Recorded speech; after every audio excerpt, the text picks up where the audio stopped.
ऐसा कर दिया? जय श्री राम बोलना माने गुनाह है। अरे बनता दीदी, बंगाल में जय श्री राम नहीं बोलना जाएगा तो कहां पाकिस्तान में बोला जाएगा? मर्यादा पुरुषोत्तम एक राजा, गांधी जी ने राम राज्य का कल्पना हमको दिया है। दुर्गा पता नहीं कहां से आ जाते हैं।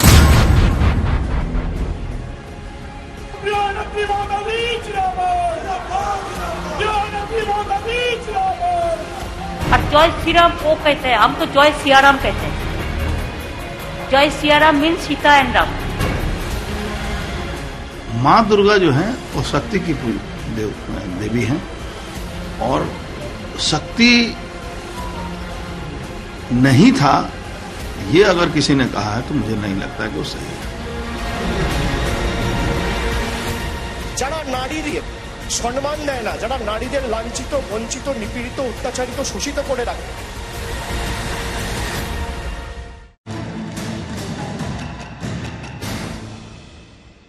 बोल आपके साथ मैं हूं अंजना ओम कश्यप। पूरे देश की नजर पश्चिम बंगाल पर है, जहां कुछ ही महीने में अब चुनाव हो जाने हैं। लेकिन इन सब के बीच अब वहां पर सियासी जंग, धर्म का लबादा पूरी तरह से उड़ चुकी है, क्योंकि एक तरफ जय श्री राम के नारे का अपमान लगता रहा है टीएमसी पर, जो बीजेपी लगाती रही, फ्रंट फुट पर खेलती रही, तो दूसरी तरफ अब बीजेपी के बंगाल अध्यक्ष दिलीप घोष के दुर्गा मां के ये बयान पर बवाल छिड़ गया है। जी हां, हम आपको सुनाएंगे क्या है उनका बयान। हम आपको यह भी दिखाएंगे कि कैसे अब टीएमसी बीजेपी को घेर रही है। तो किसके राम किसकी दुर्गा, देखिए कैसे छिड़ गया है घमासान। इससे पहले कि आपका परिचय खास मेहमानों से करें, हमारे साथ सांसद भी भारतीय जनता पार्टी के पश्चिम बंगाल से जुड़ेंगे, हमारे साथ प्रवक्ता टीएमसी के जुड़ेंगे, 2 वरिष्ठ पत्रकार जुड़ेंगे। पहले ये रिपोर्ट देखिए जरा, फिर चर्चा की शुरुआत।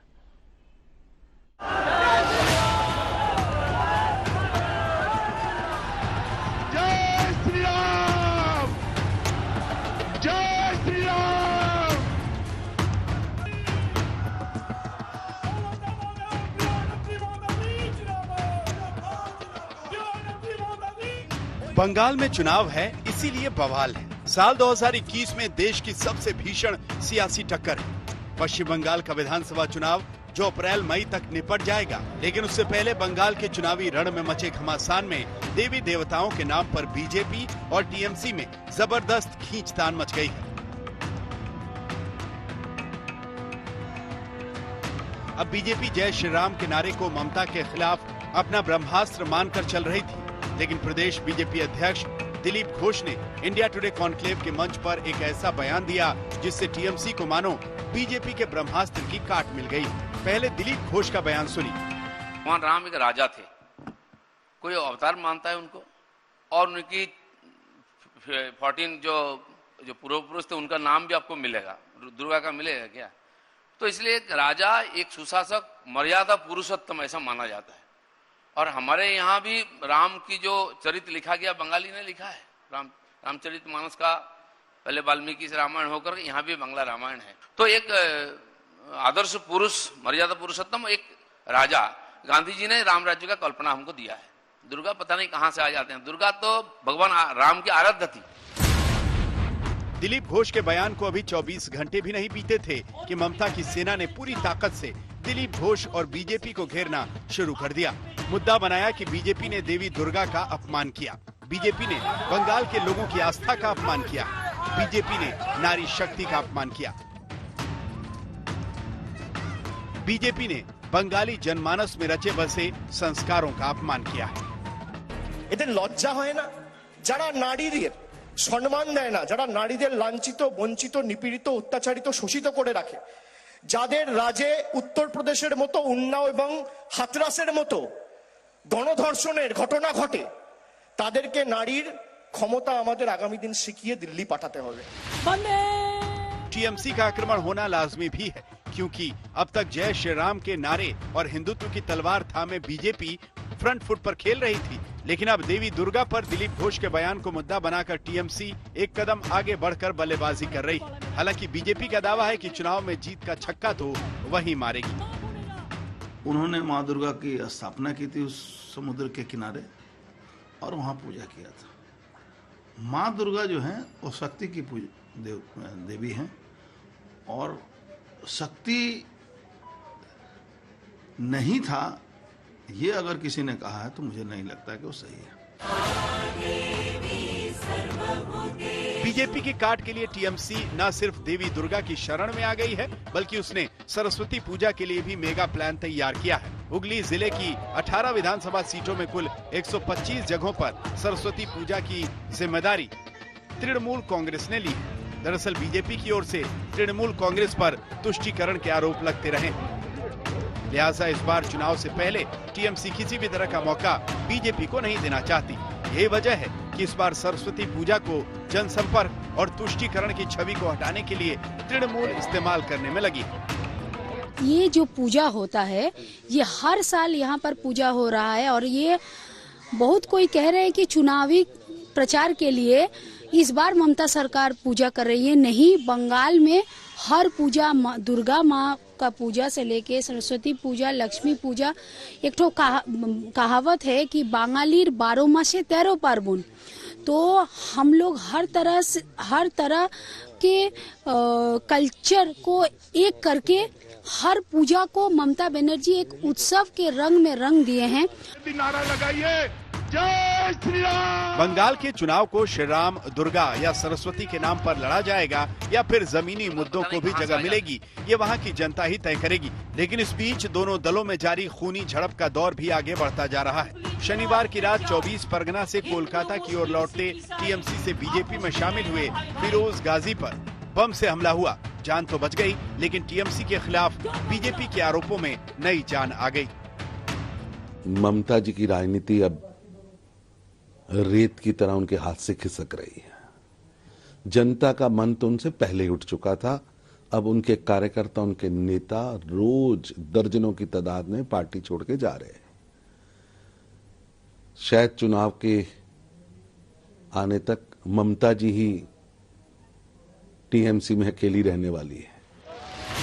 कुल मिलाकर अब की बार बंगाल में जंग जोरदार है, जहां धार्मिक आस्था के प्रतीक भी हैं, बाहुबल भी है और जहां साख का सवाल भी। कोलकाता से अनुपम मिश्रा और इंद्रजीत कुंडू के साथ आज तक ब्यूरो। तो आइए चर्चा की शुरुआत करते हैं। हमारे साथ कई खास मेहमान जुड़ रहे हैं। सुकांता मौजूमदार जो कि बालूरघाट से सांसद है, वो हमारे साथ जुड़ रहे हैं। रिजू दत्ता जो कि प्रवक्ता है टीएमसी के, वो हमारे साथ जुड़ रहे हैं। जयंत घोषाल वरिष्ठ पत्रकार, संजीव उनियाल साहब वरिष्ठ पत्रकार, राजनीतिक विश्लेषक के तौर पर हमारे साथ इस चर्चा में जुड़ेंगे। सबसे पहले सुकांता जी, आपके साथ शुरुआत करना चाहती हूं। एक तरफ नेता उनके अपनी पार्टी में एक के बाद एक आप शामिल किए जा रहे हैं, लेकिन अब क्या मुद्दे देने की भी आप लोगों ने ठान ली है? वरना सोचिए, बंगाल में ये कह देना कि दुर्गा मां कहां से आ गई पता ही नहीं चला, ये ऐसा कौन करता है? ये दिलीप घोष ने क्या कह दिया है? देखिए, दिलीप घोष जी का जो वक्तव्य है उसको घुमा फिरा के यूज किया जा रहा है। दिलीप घोष ने जो बोला कि देखिए, राम, देवी दुर्गा हमारे आराध्य है और भगवान रामचंद्र के भी देवी आराध्य देवी दुर्गा ही थे। दुर्गा की आराधना करते हुए उन्होंने रावण वध में समर्थ हुए थे और उसी आराधना को हम अकाल बोधन कहते हैं और उसी अकाल बोधन को बंगाली लोग अपने सबसे बड़ा त्योहार की तरह मानते हैं। लेकिन दोनों में अंतर क्या है? राम एक तरह से भगवान भी है और राष्ट्र पुरुष भी है। ऐसा राष्ट्र पुरुष जिन्होंने राष्ट्र चलाने के लिए अपना जो एक जो स्टैंडर्ड सेट किया, उसे राम राज्य किया कहा जा रहा है। तो दिलीप घोष जी ने यही बोलने की कोशिश किया, इसलिए राम धार्मिक जितना भी है। अरे एक सेकंड सुकांता मौजूमदार जी एक सेकंड, एक बात सुनिए। देखिए, पॉलिटिक्स में ना, खास तौर पर चुनावों के वक्त बड़ी महीन और बड़ी, जिसको कहते हैं नाजुक सी परिस्थिति बनी रहती है। बड़ा सोच समझकर बोलना पड़ता है और ये बात आपकी पार्टी अच्छी तरह से समझती होगी। ऐसे में इतना कौन टाइम देगा सुकांता मौजूमदार जी, जितना आपको हल्ला बोल में टाइम मिल रहा है कि समझाते फिरे आप लोगों को? ऐसी चूक ही क्यों करनी है? ये जो एक लाइन उन्होंने कह दी, इनकी बाइट अलग से भी निकाल के रखिएगा और जैसे मिलती है मुझे सुनाइएगा, बताइएगा दिलीप घोष की बाइट। ये जो लाइन वो कह रहे हैं कि ये दुर्गा मां कहां से आ गई, ये कोई कहता है क्या? मतलब ये इतना टाइम आपको थोड़ी जनता देगी सर, कि आप जाके हर जगह समझाते फिरेंगे कि उन्होंने तो इस कॉन्टेक्स्ट में बोला था, उन्होंने तो इस कॉन्टेक्स्ट में बोला था। बड़ी महीन लकीर होती है, एक बार वो मराए तो दिक्कत होती है। जी देखिए, तृणमूल कांग्रेस अब हारने वाली है और दूसरे वालों का चिंता सहारा होता है। कि तृणमूल कांग्रेस जो खुद दुर्गा पूजा बहुत जगह पे बंगाल में पहले नहीं देखी, परमिशन नहीं देखी, मेरे यहाँ पे मैंने जिंदगी में बचपन से लेकर गुजर रहा है, पहली बार देखा तृणमूल कांग्रेस के समय दुर्गा पूजा का विसर्जन रोका गया। तृणमूल कांग्रेस दुर्गा की बात कर रही है क्या? वो तो पूरी मुस्लिम जो फेराटिस्ट है, जो मौलवादी है, वो उनकी सरकार है। वो दुर्गा पूजा की बात करेंगे लोग मान लेंगे क्या? अब असादुद्दीन ओवैसी अगर दुर्गा की बात करेंगे तो कौन मानेगा? ममता बनर्जी ये भी असादुद्दीन ओवैसी उससे ज्यादा नहीं है। ठीक है, मैं आ रही हूँ, मैं लौट रही हूँ आपके पास, मैं लौट रही हूँ। थोड़ी सी आपके ऑडियो में भी प्रॉब्लम है, इसको ठीक कराइए। सुकांता दी, सुकांता दा, मैं आ रही हूँ सुकांता दा, एक सेकेंड। रिजू दत्ता जी, जय श्री राम पे घिर गए, तब तक तो आप कहते थे कि देखिए इनको पूरा कम्युनल एजेंडा है, पूरा कम्युनल लड़ाई लड़ना चाहते हैं। अब एक कॉन्टेक्स्ट में उन्होंने मां दुर्गा पर ये पूरा कहा है, उसको आप लोग तोड़ मरोड़ कर उसका फायदा उठाएंगे। पहले तो अंजना जी आपको बहुत बहुत नमस्कार और जय सिया राम। हम लोग जय सिया राम इसलिए कहते हैं क्योंकि उसमें राम के साथ मां सीता का भी नाम है, और हमारी नेत्री एक औरत है और हम औरत की सम्मान करते हैं। और बीजेपी के राज्य में औरतों का क्या हालत है ये देश की जनता जानती है, मैं उसमें और डिटेल्स में नहीं जाऊंगा। अब मैं आता हूं इस मुद्दे पे। ये जो दिलीप, इनके जो राष्ट्रीय अध्यक्ष है, इन्होंने जब ये बात कहा था, जिस कॉन्क्लेव में कहा था, उसमें मैं खुद शामिल था। मैं हक्का बक्का रह गया कि कोई ऐसा बात कैसे कर सकता है। आप एक चीज सोचिए कि मर्यादा पुरुषोत्तम श्री राम जब खुद लंका जाने से पहले मां दुर्गा की पूजा की थी, और सिर्फ पूजा ही नहीं, उनको अपना आंख अर्पित किया था उनके आशीर्वाद के लिए। ये बैठ के वहां पर बोल रहे हैं कि मां दुर्गा कौन है, इसका पता नहीं, कहां से इसको लेके आते हैं। मतलब सोचिए, जाहिली की भी हद पार कर दी। लेकिन रिजू दत्ता, रिजूदा आगे उन्होंने बोला है, एक सेकंड, आगे उन्होंने कहा है कि वो तो उनके आराध्य थे, वो तो दुर्गा माँ के भी आराध्य थे, ये उन्होंने कहा है। अगर आप वहीं बैठे थे तो आपने ये हिस्सा भी सुना होगा, लेकिन उसको आपने अनसुना कर दिया। नहीं, क्योंकि आपको भी अब धर्म में फायदा दिख रहा है। नहीं, अंजना जी, मैं आपको एक बात बताता हूं। बोला था ना अंजना जी, मैं आपको नहीं, देखिए, ये उन्होंने ऐसा कुछ भी नहीं, ये सब ना उनकी बनी अभी बीजेपी। दूध का दूध, पानी का पानी हो जाएगा। आप बस बता दीजिए उन्होंने बोला था कि नहीं बोला था, उन्होंने आगे बोला था कि नहीं बोला था, आप उन्होंने आगे बोला था कि नहीं बोला था?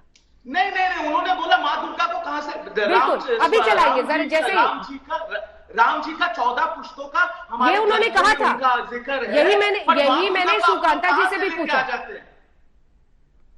उन्होंने ये कहा कि माँ, बिल्कुल रिजू जी, यही मैं पूछ रही थी सुकांता जी से कि ये एक लाइन जो उन्होंने कह दी कि दुर्गा माँ कहाँ से आ गई, ये कौन कह सकता है? ये क्यों उन्होंने कहा? ये तो मैंने उनसे पूछा, लेकिन आगे उन्होंने ये कहा है कि हमारे पास बाइट आ गई है, बाइट आ गई है। हाँ, बाइट सुनाइए।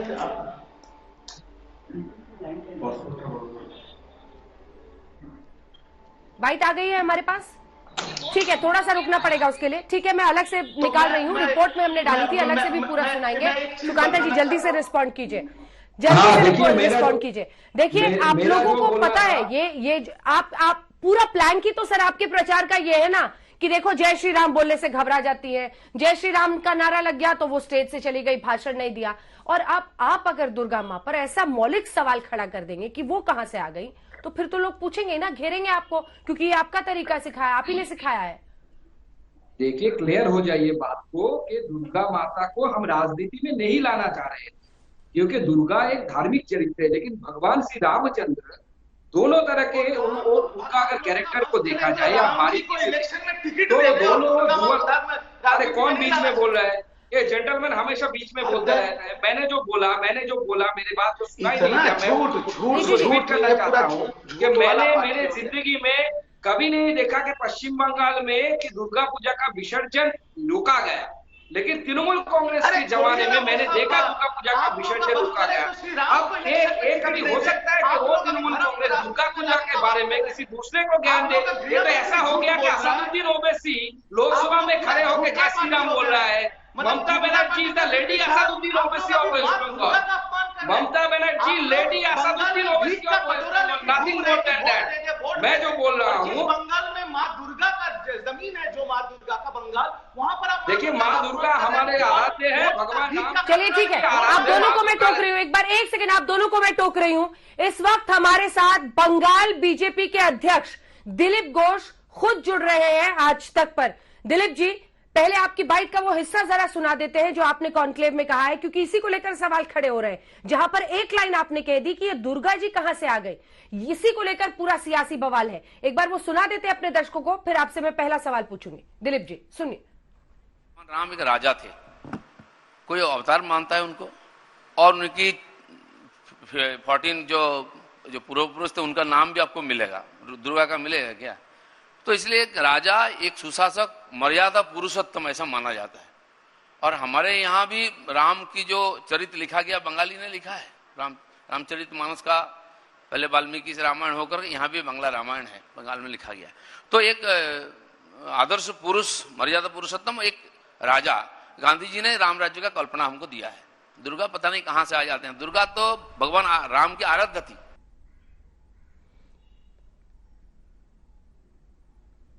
दुर्गा पता नहीं कहां से आ गई, ये लाइन क्यों बोला आपने दिलीप जी? क्या सोच थी इसके पीछे? इसीलिए बोला, जब राजनीति की बात होती है, हम राजनीतिकन से बोलते हैं, धर्मों को राजनीति से मिला देते हैं। आप दुर्गा एक धार्मिक देवी हैं, उनको आप धर्म में लाते हैं। हम तो नहीं लाए, हम राजा राम को लाए हैं। जो बोलते हैं बीजेपी धार्मिक की राजनीति करता है, वो कैसे दुर्गा को ले आते हैं बीच में राजनीति में? दुर्गा राजनीति का विषय है क्या? रविन्द्रनाथ ठाकुर का फोटो लेकर दीदी मोनी पैदल चलती है जुलूस में, रविन्द्रनाथ राजनीति का व्यक्ति है क्या? उनका मेंबर थे क्या टीएमसी का? इनका दिमाग सटिया गया है, कोई इशू नहीं है इनकी बात, इसलिए अनप शनप वक्त उसको प्रचार कर रहे हैं। बंगाल के एक आदमी के भी मन में कोई कंफ्यूजन नहीं है दुर्गा और राम के बारे में। ये पार्टी कंफ्यूज पार्टी है, इनके कोई विचार। दिलीप जी किसका दिमाग सटिया गया है? संविधान भी नहीं है। दिलीप जी किसका दिमाग सटिया गया है? ये टीएमसी वालों का। देखिए इनकी बात, ये बात अच्छा। पाकिस्तान के साथ मिल जाता है, बांग्लादेश के साथ, चाइना के साथ मिल जाता है, भारत के साथ नहीं मिलता इनकी बात। लेकिन दिलीप जी जरा ये बताइए कि आपने ये लाइन खुद ही कही ना, तो ये तो पूछा जाएगा ना। आप लोग भी तो नारे लगाते हैं जय श्री राम के, कहते हैं दीदी जय श्री राम बोलने से डरती है, तो आप श्री राम को लाए पॉलिटिक्स में, तो आप अच्छा कर रहे हैं। वो लाए तो कैरेक्टर ढीला। इसीलिए मैंने बोला राम एक राजा थे, एक क्षत्रिय पुरुष थे, उनका फोर फादर्स का नाम है, और उसको लेकर हम राजनीति करेंगे। राजा हमारा आदर्श है। माँ दुर्गा क्या राजनीति की व्यक्ति है क्या? उनकी फोर फादर्स के नाम मिलती है क्या? वो देवी है, भगवान ने भी पूजा किया, हम भी उनकी पूजा करते हैं। उनको दीदी क्यों घसीटती है राजनीति में, ये मेरा प्रश्न था। इसलिए बंगाल के लोग इसमें एकदम खराब है, किसी के मन में कंफ्यूजन नहीं है। लेकिन राम, दुर्गा को एक सेकंड दिलीप जी, लेकिन राम की पूजा सिर्फ एक राजा के तौर पर नहीं होती है, उनको भगवान माना जाता है इस देश में, देवता माना जाता है। क्या आप कह रहे हैं कि वो देवता नहीं सिर्फ राजा थे, इसलिए आप लोग उनको पॉलिटिक्स में लाए? सुनिए, अमिताभ बच्चन को भी लोग पूजा करते हैं मंदिर बना करके, आप भी जानते हैं ना। तो कोई करे, हम राजा मानते हैं, आदर्श पुरुष मानते हैं। और आप प्रभु राम की तुलना अमिताभ बच्चन से कर रहे हैं? हमारे देश में जो बड़ा काम करता है उसका मूर्ति बना देते लोग। बाल गंगाधर तिलक का भी मूर्ति यार पूजा होता था उस समय, लेकिन वो राजा तो राजा ही थे, उसको भगवान बना करके उसको छोड़ देते हैं, उनका अनुकरण नहीं करते हैं लोग। लेकिन हम भगवान राम का अनुकरण करके राम राज्य स्थापन करेंगे, कि हम नहीं बोल रहे, गांधी जी ने बोला है, वो हमारा विचार, हमारा आदर्श है। लेकिन दुर्गा को राम के सामने कैसे खड़ा कर सकते हैं आप? ये बांग्लादेश का नारा ले आते हैं, जय मंगला, वो हमारे देश का नारा है क्या? वो बांग्लादेश से अभिनेता ले आते हैं यहाँ चुनाव प्रचार के लिए, बांग्लादेश के क्रिकेटर को लाके दुर्गा पूजा का उद्घाटन करते हैं, रोहिंग्या और घुसपैठिया ले आके वोटर बनाते हैं। ये समझ नहीं पाएंगे भारत की राजनीति को, आप समझ जाएंगे मई महीना के बाद, समय आने वाला है। आप बार बार कह रहे हैं दिलीप जी कि दुर्गा को आप राम के साथ लाकर नहीं खड़ा कर सकते हैं, क्यों नहीं ला सकते हैं? क्या भेद है? दुर्गा एक धार्मिक चरित्र है, कल्पना हमारी है, माँ के नाम पे जगत जननी है, और भगवान राम उनको पूजा करते हैं। भगवान राम के सामने दुर्गा को प्रतिस्पर्धी बना सकते हैं क्या? भगवान राम ने पूजा किया, हमने पूजा किया। जो दुर्गा पूजा का विसर्जन रोकते हैं वो दुर्गा का कैसे भक्त बन गए हैं? ऐसा उन्होंने ममता बनर्जी को माँ दुर्गा बोलते हैं, अब दुर्गा को कितने नीचे लाएंगे? और उनको समझना चाहिए, बंगाल के लोग समझ चुके हैं। टीएमसी तो कह रही है आपने महिलाओं का भी अपमान किया है। हाँ, वो कहते हैं हम जय श्री राम नहीं जय सिया राम बोलते हैं। आप सीता जी को भी भूल गए, आप दुर्गा जी का भी अपमान कर रहे हैं। इनकी यही समस्या है। सीताराम जब बोलेंगे वो अलग बात होती है, मंदिर में होती है। हम श्री राम की बात करते हैं जो राजा थे। हम राजनीति करते हैं सीधा सीधा खुल्लम खुल्ला, और उनके पास ना तो सिया है, ना तो राम है, ना तो दुर्गा है। बड़ी दयनीय स्थिति है उनकी है। ममता बनर्जी रोज नया स्लोगन देती है, खुद ही भूल जाती है आगे क्या है, भूल जाती है क्या क्या बोलती है। उनका भाषण सुनिए, अच्छा कैरिकेचर और कॉमेडी होगा, उससे ज्यादा कुछ नहीं होता है। इन बेचारों की स्थिति है, इनके जो प्रवक्ता है ना, वो बेचारे इनके किसी प्रश्न का उनके पास जवाब नहीं है, और इसलिए कुछ ना कुछ केवल सोशल मीडिया में है, सोसाइटी में ये लोग है नहीं अभी। अंजना जी, आपको मैं बधाई देना चाहता हूँ। दिलीप जी, ये बताइए कि अयोध्या में मंदिर बन रहा है या महल बन रहा है राजा का? अयोध्या में प्रभु राम का मंदिर बन रहा है या महल बन रहा है राजा का? महल बनेगा, महल में राम रहेंगे। राम मर्यादा पुरुषोत्तम, और उनको सर्वोच्च सम्मान हम देंगे। भगवान राम का मूर्ति और मंदिर उसी गरिमा के साथ होगा जो राम का गरिमा है। हनुमान जी को आप पेड़ के नीचे बैठा देते हैं, हनुमान जी उसमें खुश है। भगवान राम पेड़ के नीचे नहीं बैठेंगे, वो महल में ही रहेंगे और राजा थे। इसको चाहे पूजा करें ना करें, हम तो उनको और हमारा आदर्श पुरुष मान करके देश में राम राज्य स्थापना करेंगे। इनको पूछिए राम जय श्री राम से क्यों चिढ़ते हैं? इनकी अंतिम समय आ चुकी है क्या? नहीं तो राम नाम से कोई नहीं डरता है।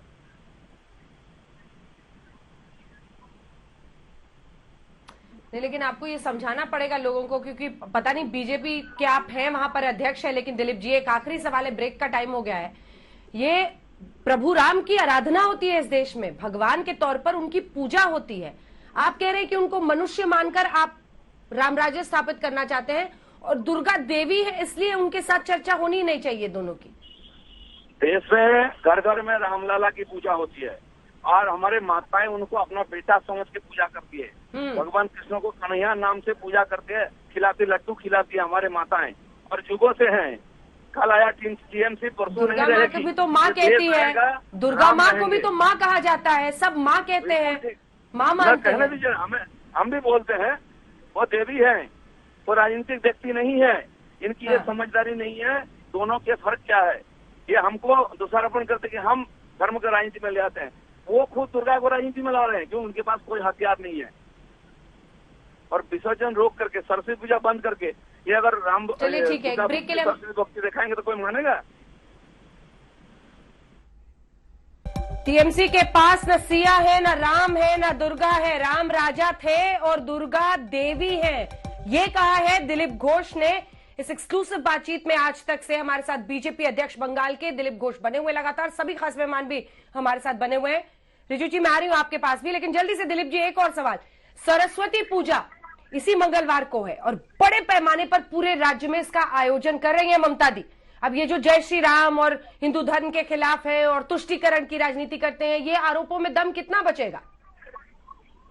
देखिए, जिन लोगों ने बंगाल में कई स्कूलों में सरस्वती पूजा बंद कर दिया है, 50 साल से 60 साल से सरस्वती पूजा चलती थी, उसको बंद कर दिए हैं। और यहाँ तक हुआ, बच्चे पूजा करने के लिए दावा किया, रोड जाम किया, तो उन पर पुलिस लाठी चलाई, वुंडेड हो गए, हॉस्पिटल हो गए। आज ये प्रायश्चित करने के लिए निकले हैं। जो दुर्गा पूजा बंद किए हैं, जो सरस्वती पूजा बंद किए हैं, उनका जो पाप लगा है ना, उसका प्रायश्चित करने के लिए आए हैं। इसलिए इनकी अधिकार नहीं है, ये अपने जो कॉम्प्लेक्स मन में है उसके कारण ये सब काम कर रहे हैं। बंगाल की जनता सब जानती है। अच्छा, ये बताइए कि ये जो आपने कहा है सर, ये दुर्गा जी पर और राम राजा थे और पूजा तो अमिताभ बच्चन की भी देश में होती है, ये बीजेपी वाले आपको डिफेंड करेंगे या आपको कह दिया है कि आप खुद ही अपनी इस बात को डिफेंड कीजिए? दिलीप, किसी को डिफाइन करने की जरूरत नहीं है। मैं जो बोलता हूँ दावा से बोलता हूँ, आगे भी बोलता हूँ, पीछे भी बोलता हूँ। टीएमसी का सुबह शाम बदलता नहीं स्टेटमेंट, और जानबूझकर बोलता हूँ। जिनके पास कोई आधार नहीं, आचार नहीं, जिनके पास विचार नहीं है, वो इस प्रकार बातें करते हैं। मैं भी पिछले 15 साल से रामनवमी का जुलूस निकाल रहा हूँ बंगाल में। आज जो जनांदोलन हो गया है, इन लोग डरते हैं उससे। जय श्री राम बोल के लाखों लोग रास्ता में आते हैं, और ये लोग बोलते हैं बंगाल में राम की पूजा नहीं होती है, बंगाल का बच्चा राम नहीं है। आज बंगाली दीदी मनी को चिढ़ाने के लिए जय श्री राम बोलती है, और इस बार सब जगह दीदी को हम लोग स्वागत करेंगे जय श्री राम बोल। और लोगों को उन्होंने जेल भेजा है, डंडा से पीटा है पुलिस जय श्री राम बोलने के कारण। इनका कोई क्षमा नहीं है। समाज इनको बराबर इसका सजा देगा। इस बार सजा देगी जनता आपको, रिजू जी, दिलीप जी कह रहे हैं। अंजना जी, आपको पता है आपने क्या किया? आपने बंगाल प्रदेश के बीजेपी के अध्यक्ष का दिमागी संतुलन बिगाड़ दिया है। ये क्या कहे गए हैं इनको खुद नहीं पता। इनको तो 18 तारीख को तो अमित जी आ रहे हैं बंगाल में, इनको तो मार पड़ेगी। ये अभी बोल रहे राम भगवान नहीं है, राजा है और उनका महल बन रहा है अयोध्या में, और बोल रहे राम के साथ तुलना कर रहे हैं अमिताभ बच्चन जी का। ये पूरा इनका माथा खराब हो चुका है। और इन्होंने जो माँ दुर्गा को लेके जो पाप किया है, बंगाल की जनता कान पकड़ के इनको जवाब देगी 2 महीने में, और इनका सुपड़ा साफ हो जाएगा। क्या बोल के गए हैं यहाँ पर? आप सोच सकते हैं अंजना जी इन्होंने क्या बोला है। मैं तो दिलीप जी इसका जवाब देना चाहेंगे आप? ठीक है, दिलीप जी को जवाब देने दीजिए।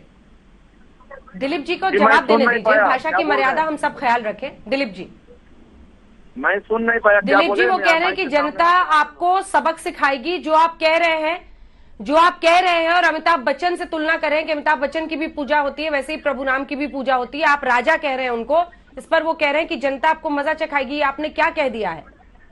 मैंने पूरा तैयार हूँ उसके लिए, जनता का जवाब देने के लिए। वो जनता के पास जाए इस बार, उनको जनता सिखाएगी। जनता मुझे सजा दिया है 18 पार्लियामेंट्री सीट दे करके, और उनका 1 दर्जन सीट गायब हो गया है। और अगले बार दिलीप जी जनता का बात छोड़िए, आप सोचिए अमित जी आ रहे हैं 18 तारीख को, आपका उसमें आपका क्या हालत होगा? मैं किसी का जवाब नहीं दूंगा, मैं जनता का जवाब दूंगा। जनता मुझे विश्वास करती है, और अगले चुनाव में 200 सीट लेकर आपका जवाब दूंगा। दिलीप जी, आपको मैं तहे दिल से ये नसीहत देता हूँ कि आप थोड़ा सा डॉक्टर दिखा लीजिए। वो कह रहे हैं कि जब गृह मंत्री अमित शाह आएंगे वो पूछेंगे कि ये आपने क्या बोल दिया। ठीक है रिजू जी, जवाब सुनिए। गृह मंत्री जानते हैं दिलीप घोष क्या कह रहे बोलता हैं है, कि आपसे गृह मंत्री पूछेंगे जब वो। गृह मंत्री जानते हैं दिलीप घोष क्या बोलता है और बंगाल के लोग क्या समझते हैं, इसलिए मुझे दोबारा प्रेसिडेंट बनाया गया है। और आपकी सरकार की अंतिम तिथि 23 मई है, मैं लिख के देता हूँ।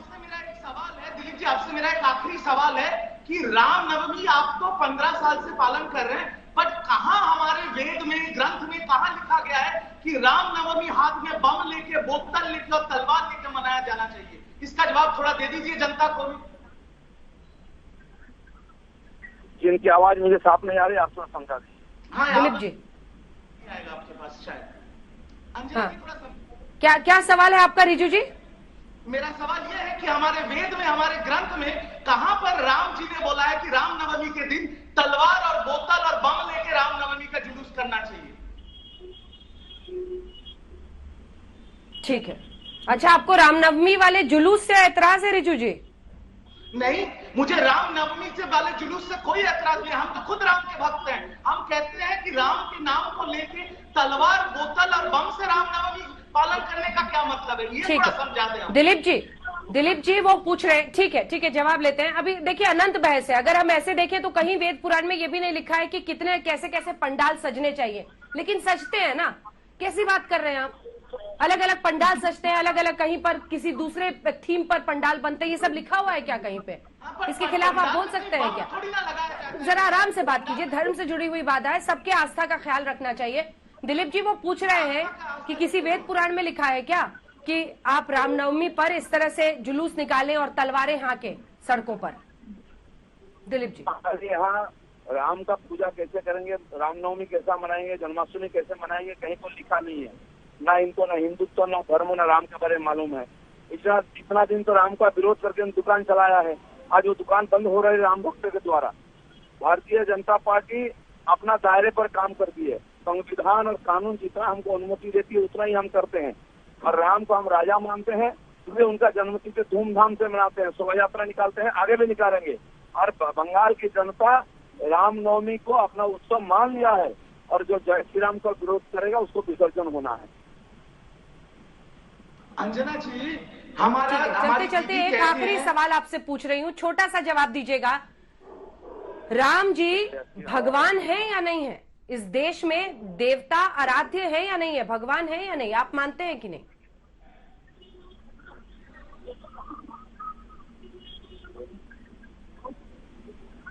दिलीप जी हेलो जी, यहाँ मैं गांव में हूँ, यात्रा में हूँ, सुनाई नहीं पड़ रही। हाँ आवाज आ रही है दिलीप जी? अच्छा, आखिरी सवाल बस पूछ रही थी सर कि राम जी भगवान है या नहीं है? भगवान के रूप में देखे तो देखे, कोई आपत्ति नहीं है। मेरा भी फोर फादर्स का नाम है, भगवान राम का भी फोर फादर्स का नाम। चलिए ठीक है। राजा है, सुशासन करते हैं, उनका तिथि मानते हैं हम, जन्मतिथि। हमारे देश में कल्पना है, हमारे चक्रराज बोले राम राज्य हुआ है। ठीक। और कांग्रेस ने जब राम सेतु को चैलेंज किया, आज विज्ञान ने उसको साबित किया वो मैनमेड है। ये सारी प्रमाण है। मैं उस चर्चा में नहीं जा रहा हूँ। आज राजनीति की चर्चा है, उसका चर्चा करने वाले हमारे पास बहुत लोग हैं, उनको सही जवाब दे देंगे, लेकिन पहले बंगाल की जनता इनको जवाब देगी। झारग्राम में तो आपके राष्ट्रीय अध्यक्ष। ठीक है, धन्यवाद आपका दिलीप घोष जी हमारे साथ जुड़ने के लिए। तो जो तमाम अन्य मेहमान है उनको दिखाए। ठीक है रिजू जी, अपनी बात कह लीजिए। लेकिन रिजू जी देखिए, सवाल यह भी है कि जब नैतिकता की बात होगी और धर्म को राजनीति से अलग रखने की बात होगी, तो आप भी तो वही करते हुए नजर आ रहे हैं ना। आज आप भी साबित करना चाह रहे हैं, आप कह रहे हैं कि उनका दिमाग खराब हो गया है, ये क्या कर रहे हैं आप? सरस्वती पूजा हो, ये आरोप लग रहा है बीजेपी की तरफ से कि आप लोग प्रायश्चित कर रहे हैं अब चुनावी साल में ये सब करके। छोटा सा उनको फिर मैं जयंत जी और संजीव जी आ रही हूँ आपके पास। पहले उनको बोलिए कि उन्होंने मां दुर्गा का जो अपमान किया उस पाप का पहले प्रायश्चित करे बंगाल की जनता के पास, क्योंकि झारग्राम की रैली में तो इतना आदमी नहीं था कि नड्डा जी खुद रैली करके भाग गए थे। तो बंगाल की जनता सब देख रही है और तहे दिल से अंजना जी आपका शुक्रिया है। आज तो बीजेपी का आधा ममता बनर्जी का दिमाग यहाँ से प्रोग्राम में खत्म कर दिए और इसका जनता समझा देगी। ठीक है, जयंत घोषाल जी, किसकी चूक किसको फायदा? किसकी चूक किसको फायदा?